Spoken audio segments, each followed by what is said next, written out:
So the next thing I want to do is put a couple of stubs out here to pick up the fascia purlins. I'm just going to change this to, say, SHS. Let's put in, doesn't really matter, let's go 65 by 5. I'm going to base it on the center point. I'm going to go for 2 points because I have nothing to snap it to. So I'd like an origin there. And I'd like to come down to about the midpoint of there before I start drawing. So that looks good. And I want to come out probably about there with my SHS. So you can see that really simple and friendly to put that sort of stuff in. And what we can do is we can copy those along. So just going to come over and grab them. I can several ways that I can grab these. I just grab them by the ends of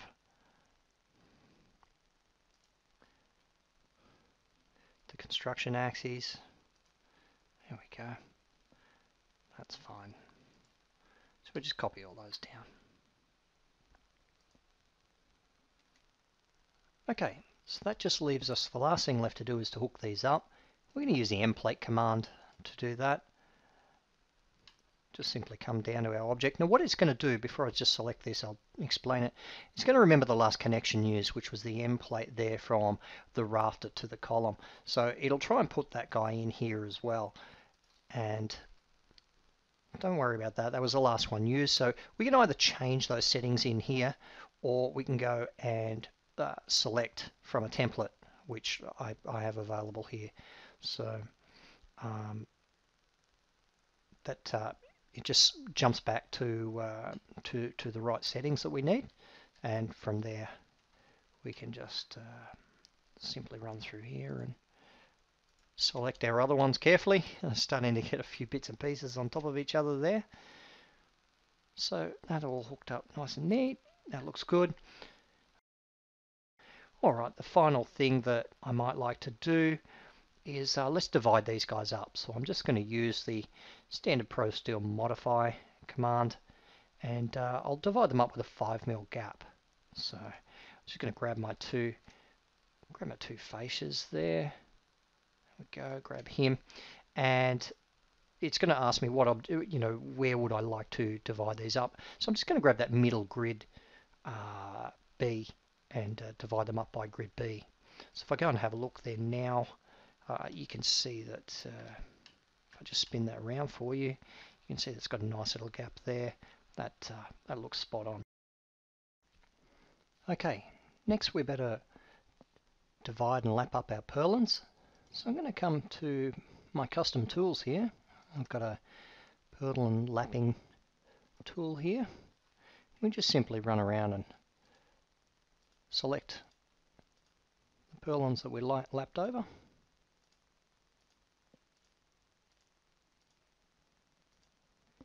course you can grab this by window or crossing as well, but I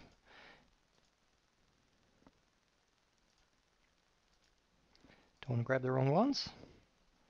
That looks fine. A couple there I missed by the look of it. Okay, lovely. Alright, so I'm going to accept that, and it's going to ask me what is the line that I'd like my lap at. I'm just going to select the center of grid B. That looks fine. I'll let ProSteel run through and lap and drill all those. After we lap and drill all those, I'll just check one. That looks pretty good. Yeah. The next operation will be to put all of our purlin cleats in. So we'll go to our purlin cleating tool. We'll run through and we'll hook all of those up. So you can do this in several operations.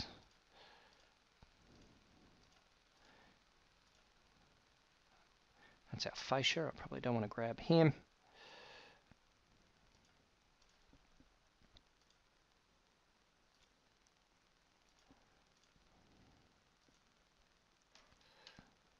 Spin him around just to make it a little bit easier, so I can see what I'm doing.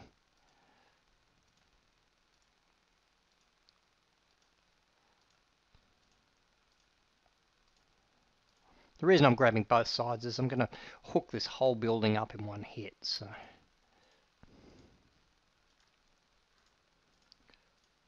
run through and grab all those guys. And I want these little guys on the end there too. I want to hook those guys up as well. There we go. So that's fine. And then I just nominate what I want to hook those guys onto. So I'm just going to grab all those structural columns and rafters. There we go. Looking good. Grab that guy. Yeah, got all that. That's good, except that. What it's going to do now is it's going to run through and it's going to connect all of those guys up. So, you know, there's a fair bit there for it to do, so it'll take a couple of seconds. It should happily run through there and hook all those up in a second. Now the last thing to be hooked up to those actually was the floor joists, I think. So let's just see what it's going to do there. Just check one of those before I finish the command. Yeah, it's picked the right one. That looks good. Pretty happy with that. Alright, and that's just hooked all of these guys up. Which just leaves us our open end bays here. So I'll just come down to this end. I'm going to leave that other end open just for now, but we can finish off this end here. If you remember rightly earlier, we were going to just use the ProSteel automatic tools to put purlins across here, girts rather, across here. But I just want to show you how easy it is just to be able to essentially, you know, freehand in steelwork. ProSteel is really friendly with this sort of thing. So what we're going to do, I'm just going to tell ProSteel to match that existing shape and match the properties of it. So you don't have to go and fossick through the list, so to speak, and try and find it. And all I'm going to do here is I'm just going to, off any nominal point, I'm just going to put a little piece of Z in here. I'll rotate that around. That looks fine. Yeah, I'm pretty happy with that.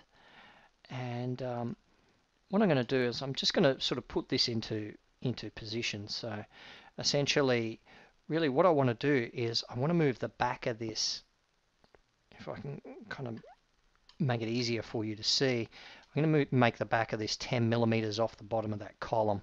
So at the moment I sort of pretty much have no idea where that sits at the moment. So it's very happy for you to move stuff around, so I can sort of grab the end of that and match up the location of it, and then I can move it, but I can tell it, look, I only want you to I want you to stay in that plane, but let's go from that point there. I want to come out 10 millimeters. So, and I can tell you that's pretty much spot on now. Just going to drag this guy through here, do the same. There we go. And I'll drag that guy through, just grab his grip and move him, snap him to there.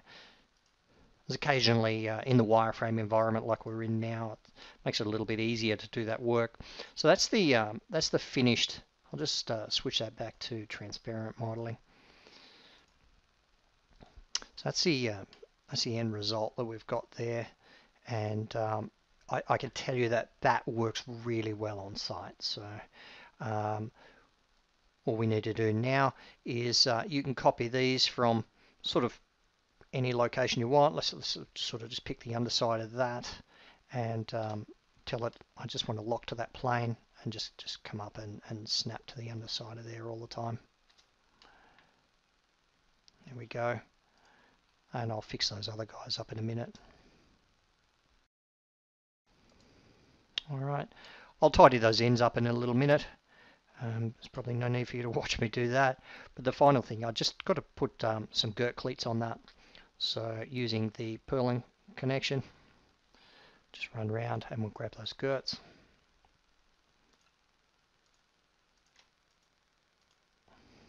There we go. And that should have popped those in there nice and neat, which it did. We'll need to put some bridging in as well.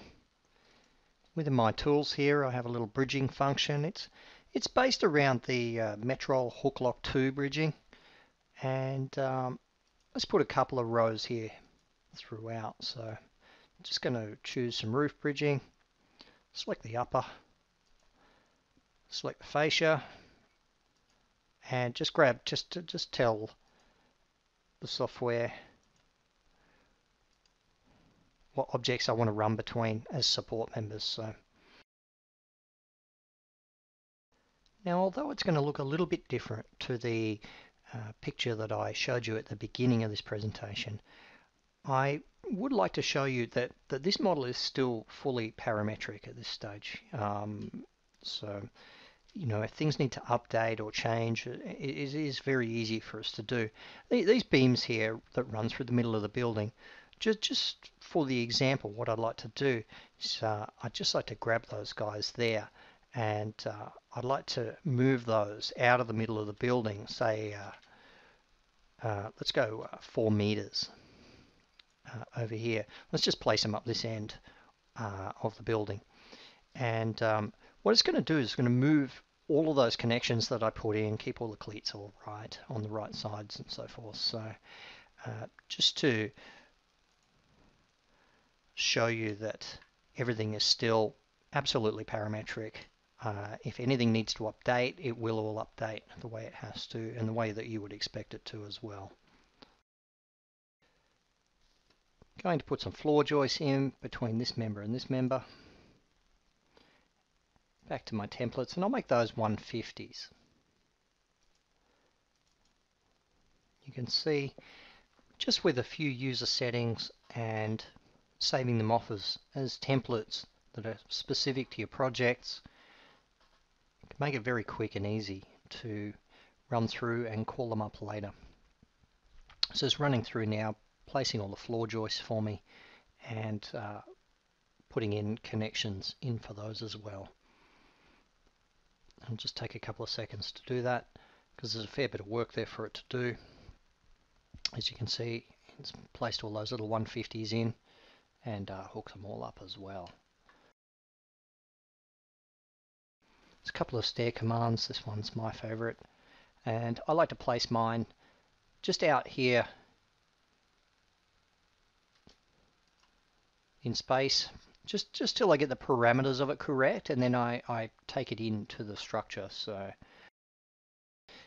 what I can do is, once I sort of get the basis of it correct, it's just a simple case then that I can move that in sort of from top of steel through to top of steel. So we'll place that maybe let's just go maybe 100 millimeters, just for the argument. 100 millimeters just off to the side there. That looks fine. The only other thing I'd probably do is, at the moment, by default, that puts that in as grading. You could sit there and say, maybe I want to put timber or something across the top here. Alright, we're almost to the end now, so I'd like to put some handrail in here along the edge of my beams and just cover up this opening. There's a couple of different ways that we can add handrail to our structure. Firstly, we can add it to a polyline or smart line that goes around our structure. The other way is to select individual objects as well. We can do it that method as well. Okay, so that's our construction line through there, a little guy. And what we're going to do, we're just going to tell ProSteel that we want to put a handrail along that. So we select that smart line, and we're just going to get it at the moment to put in the basis of the handrail for me. So you can just, it's starting to get pretty busy, this little model now, but you can see that it's dropped in the handrail there the way we want it. Okay, and we can manipulate this. This is parametric. So the other thing we can do is we can drill and bolt it later as well. So that's that type of handrail. The other type of handrail that we've got is we've got the type where we can actually select the object. So I'm going to come up and out of my handrail selection we'll choose standard handrail this time. I'm just going to pick my objects that I want done. So I want that guy and that guy there, and put it in, and hopefully it'll put a type P up on top there for us as well, so which is looks like it's kind of done, not a bad job there. ProStructures is amazing little package, and very quick and easy to use, very user friendly, fast to learn it, very accurate models, the ability to collision detect and so forth so we don't get collisions, good bills of materials, NC data, so lots of good quality deliverables from this.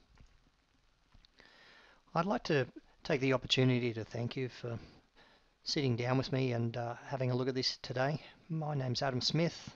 I'm the owner and operator of Master Drafting and Design. I'm also the channel partner for Australia for ProStructures. I'll look after this product. If I can help you in any way, please get in contact with me and let me know. Thank you very much for your time, and you have a great day now.